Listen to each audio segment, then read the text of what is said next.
29 মে আলিপুরদুয়ারে সভা করবেন প্রধানমন্ত্রী। জোর কদমে জেলা জুড়ে চলছে শেষ মুহূর্তের প্রস্তুতি। আলিপুরদুয়ার প্যারেড গ্রাউন্ডে চলছে মঞ্চ এবং হেলিপ্যাড তৈরির কাজ। কংক্রিটের দুটি হেলিপ্যাড তৈরি করা হচ্ছে, আর এই হেলিপ্যাড তৈরি নিয়েই অভিযোগ আলিপুরদুয়ার পুরসভা চেয়ারম্যানের। তার অভিযোগ, প্যারেড গ্রাউন্ডের সবুজ ধ্বংস করে প্রধানমন্ত্রীর জন্য হেলিপ্যাড তৈরি করা হচ্ছে। ওনারা যেভাবে প্যারেড গ্রাউন্ডকে ধ্বংস করছে, আমাদের এখানে একটা হেলিপ্যাড আছে স্থায়ী বানানো, নতুনভাবে হেলিপ্যাড বানানোর কোনো দরকারই ছিল না।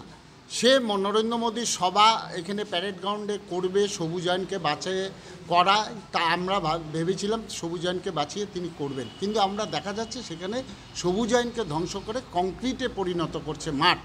ওখানে পুরো কাজটা যারা দেখাশোনা করছেন তো তারাই তার জবাব দেবেন, প্রশাসনিক আধিকারিক যারা রয়েছেন তারাই জবাব দেবেন।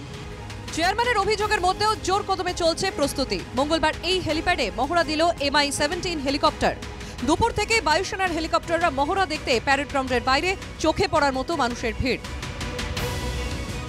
সোমবার প্যারেড গ্রাউন্ডে স্বচ্ছ অভিযানের কর্মসূচি আয়োজন করেছিল বিজেপি। সেই মতো শহীদ বিপুল রায়ের আবক্ষ মূর্তি পরিষ্কার করতে গিয়ে পুলিশের বাধার মুখে পড়তে হয় বিজেপি কর্মীদের। পুরোটাই সিকিউরিটি পারপাস হয়ে গেছে।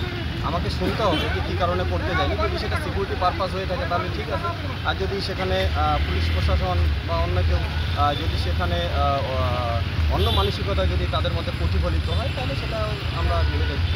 আপনারা জানেন যে PM আসছে, PM যারা এসে তারাই এই ব্যাপারটা দেখছেন, প্রশাসন ব্যাপারটা তারাই এখানে পুলিশ প্রশাসন থেকে শুরু করে উচ্চ পর্যায়ের প্রশাসনের সঙ্গে কথা বলে তারাই এটাকে টেক ওভার করছেন।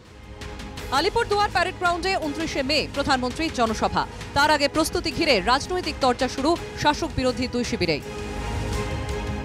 আলিপুরদুয়ার থেকে সুদীপ ব্যানার্জির রিপোর্ট, NKTV বাংলা।